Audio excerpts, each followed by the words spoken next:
السلام عليكم ورحمة الله وبركاته.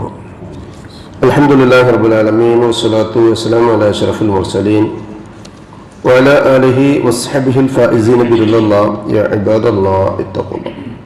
وعن أبي موسى الأشعري رضي الله عنه قال قال رسول الله صلى الله عليه وسلم من صلى البردين دخل الجنة. متفق عليه. സഹോദരങ്ങളെ, അള്ളാഹുവിനെ സൂക്ഷിക്കണം എന്ന് എന്നെ ഓർമ്മപ്പെടുത്തുന്നത് പോലെ തന്നെ നിങ്ങളെയും ഓർമ്മപ്പെടുത്തുകയാണ്. അള്ളാഹു നമ്മെ മുത്തഖീങ്ങളിൽ ഉൾപ്പെടുത്തി അനുഗ്രഹിക്കട്ടെ. ആമീൻ.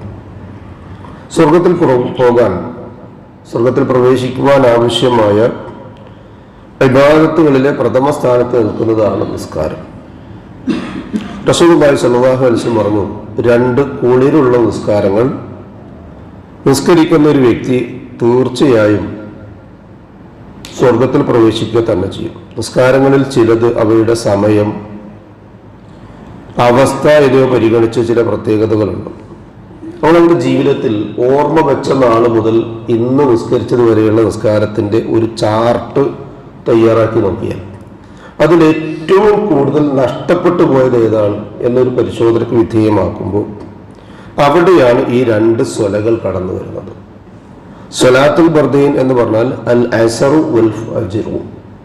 അസറും സുബ്ഹ് നമ്മൾ ഓരോ പേരിട്ട് വിളിക്കുന്ന ഫജ്ർ നിസ്കാരവുമാണ്. അതിന് പല കാരണങ്ങളുണ്ടാകാം.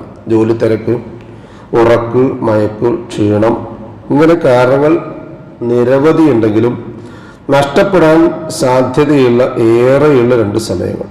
അത് നഷ്ടപ്പെട്ടാലോ അതൊരു നഷ്ടമായിട്ട് പലപ്പോഴും നമ്മൾ തോന്നാറില്ല. എന്നാൽ റസൂലുള്ളാഹി സ്വല്ലല്ലാഹു അലൈഹി വസല്ലം പറയാം, ഇബ്നു ഉമർ റളിയല്ലാഹു അൻഹുമാ നിവേദനം ചെയ്യുന്ന ഹദീസിൽ കാണാൻ പറ്റും, അന്ന റസൂലുള്ളാഹി സ്വല്ലല്ലാഹു അലൈഹി വസല്ലം ഖാല, അദ്ദേഹം പറഞ്ഞു, അല്ലദീ തഫൂതുഹു അസ്സലാത്തുൽ അസ്രി കഅന്നമാ വുതിറ അഹ്ലഹു വമാലുഹു. ഏതെങ്കിലും ഒരാൾ അസ്ർ നമസ്കാരം നഷ്ടപ്പെടുത്തി കളഞ്ഞാൽ സാധ്യതയുള്ളതിൽ ഏറ്റവും കൂടുതൽ നമ്മുടെ കണക്ക് പുസ്തകത്തിൽ നഷ്ടങ്ങളുടെ കണക്കിൽ ഏറ്റവും കൂടുതൽ ഉണ്ടാകുന്ന ഒന്നാണ് അസർ എന്നത്. അത് നഷ്ടപ്പെടുത്തിയാൽ എൻ്റെ ഗൗരവം എന്താ? റസൂലുള്ളാഹി സ്വല്ലല്ലാഹു അലൈഹി വസല്ലം തൻ്റെ കുടുംബവും സ്വത്തും നഷ്ടപ്പെട്ടതുപോലെയായിരിക്കുന്ന, ഇതിൻ്റെ അപ്പുറത്തൊന്നും നഷ്ടപ്പെടാനില്ലല്ലോ. എന്നാൽ അത് വളരെ ജാഗ്രതയോടുകൂടി എന്ത് പ്രതികൂലമായ സാഹചര്യം ആയിരുന്നാലും വേണ്ടില്ല, എൻ്റെ ജീവിതത്തിൽ നഷ്ടപ്പെടാതെ നിർവഹിക്കാൻ കഴിയുന്ന ഒരു നിസ്കാരം ഉണ്ടെങ്കിൽ അതൊന്ന് ഫജ്റാണ്. ഏതൊരു വ്യക്തി നോക്കി ഏതെന്ത് തിരക്കുണ്ടെങ്കിലും ശരി, പക്ഷേ 90% ആളുകൾക്കും നഷ്ടപ്പെട്ടു പോകുന്ന ഏതാ? സുബ്ഹ് നിസ്കാരം. അപ്പൊ അതിൻ്റെ ഗൗരവം മനസ്സിലായി. മറ്റൊന്ന് അസർ. അതുകൊണ്ടാണ് റസൂൽ അത്ര ഉറപ്പിൽ ഗ്യാരണ്ടിയിൽ പറഞ്ഞത്, മൻ സല്ലൽ ബർദൈൻ, ഈ രണ്ട് നിസ്കാരങ്ങളെ ആര് സൂക്ഷിച്ച് നഷ്ടപ്പെടുത്താതെ അവനവന്റെ അക്കൗണ്ടിൽ തുന്നിച്ചേർക്കാൻ ശ്രമിച്ചുവോ ദഖലൽ ജന്ന, അവൻ സ്വർഗ്ഗത്തിൽ പ്രവേശിച്ചു. അല്ലാഹു സുബ്ഹാനഹു വ തആല എല്ലാ ഇബാദത്തുകളും വളരെ കൃത്യമായി നിർവഹിക്കുവാനും ഒരു നിസ്കാരം പോലും ഇനി അവനവന്റെ ജീവിതത്തിൽ നഷ്ടപ്പെട്ടു പോകാതെ കൃത്യമായി നിർവഹിക്കാനുമുള്ള തൗഫീഖ് നമുക്ക് ഇവർക്ക് നൽകി അനുഗ്രഹിക്കട്ടെ. നഷ്ടപ്പെട്ടു പോയവയ്ക്ക് പകരമായി നന്മകൾ ചെയ്യാനും അത് അല്ലാഹു സുബ്ഹാനഹു വ തആല കബൂലാക്കാനും നമ്മളിൽ വന്ന പാകപ്പിഴവുകൾ പരിഹരിക്കാനും തൗഫീഖ് നൽകി നമ്മെ അനുഗ്രഹിക്കട്ടെ. നമ്മിൽ നിന്നും മരണപ്പെട്ടവർക്ക് അല്ലാഹു മഗ്ഫിറത്തും റഹ്മത്തും നൽകി അനുഗ്രഹിക്കട്ടെ. അവരുടെ ബർസഖിയായ ജീവിതം അല്ലാഹു റാഹത്താക്കി കൊടുക്കട്ടെ. ജീവിച്ചിരിക്കുന്നവരിൽ രോഗികളായ ആളുകൾ, പ്രയാസപ്പെടുന്ന ആളുകൾ, മാനസികമായി ബുദ്ധിമുട്ടുന്ന ആളുകൾ, സാമ്പത്തികമായി ക്ലേശമുള്ള ആളുകൾ, ശാരീരികമായി അവശതയുള്ള ആളുകൾ, അല്ലാഹു സുബ്ഹാനഹു വ തആല എല്ലാവർക്കും എല്ലാവരുടെയും പ്രയാസങ്ങളും ബുദ്ധിമുട്ടുകളും നീക്കം ചെയ്തു കൊടുത്ത് ആശ്വാസവും സമാധാനവും സന്തോഷവും സംതൃപ്തിയുമുള്ള ജീവിതം നൽകി അനുഗ്രഹിക്കട്ടെ. ഉപജീവനത്തിൽ അല്ലാഹു സുബ്ഹാനഹു വ തആല അവന്റെ പ്രവിശാലമായ ഖൈറും ബർക്കത്തും വർഷിച്ച് നമ്മെ നമ്മുടെ കുടുംബത്തെയും അനുഗ്രഹിക്കട്ടെ. ഈമാനും ഇഖ്ലാസും തഖ്വയും ഖുശൂഉമുള്ള ജീവിതം നയിക്കുവാനും ജീവിതാന്ത്യം വരെ ആ ജീവിത വിശുദ്ധി കാത്തു സൂക്ഷിക്കാനുമുള്ള തൗഫീഖ് അല്ലാഹു നമുക്ക് ഏവർക്കും നൽകി അനുഗ്രഹിക്കട്ടെ. മരണസമയത്തുണ്ടാകുന്ന എല്ലാവിധ വിഷമങ്ങളും ബേജാറും എപ്രാളവും മാറ്റിവെച്ച് അഫ്ദൽ ദിക്ർ ലാ ഇലാഹ ഇല്ലല്ലാഹ് എന്ന കലിമ ചൊല്ലി കാമിലായി ഈമാനോടുകൂടി കണ്ണടയ്ക്കാൻ അള്ളാഹു നമുക്ക് ഏവർക്കും തൗഫീഖ് നൽകി അനുഗ്രഹിക്കട്ടെ.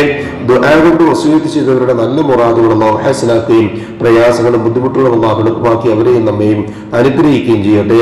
നാളെ പാരത്രികമായ ലോകത്ത് അമ്പിയാക്കളും മുർസലുകളും ഓലിയാക്കളും സലഫുസാലികളും സുദ്ദീഖുകളും ശുഹദാക്കളുമുള്ള സ്വർഗത്തിൽ പ്രവേശിക്കാൻ സാധുക്കളായ നമ്മുടെ മാതാപിതാക്കൾക്കും നമുക്കും കൂട്ടുകുടുംബങ്ങൾക്കും അള്ളാഹു തൗഫീഖ് നൽകി അനുഗ്രഹിക്കട്ടെ.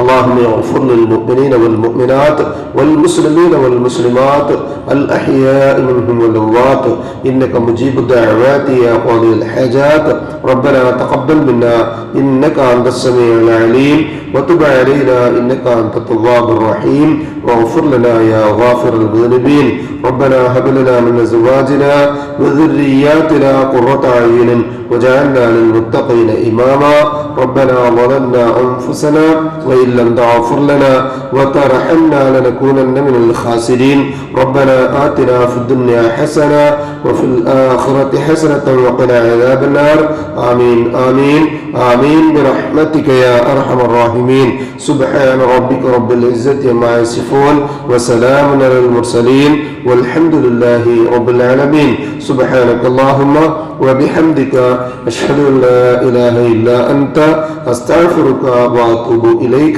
السلام عليكم ورحمة الله وبركاته.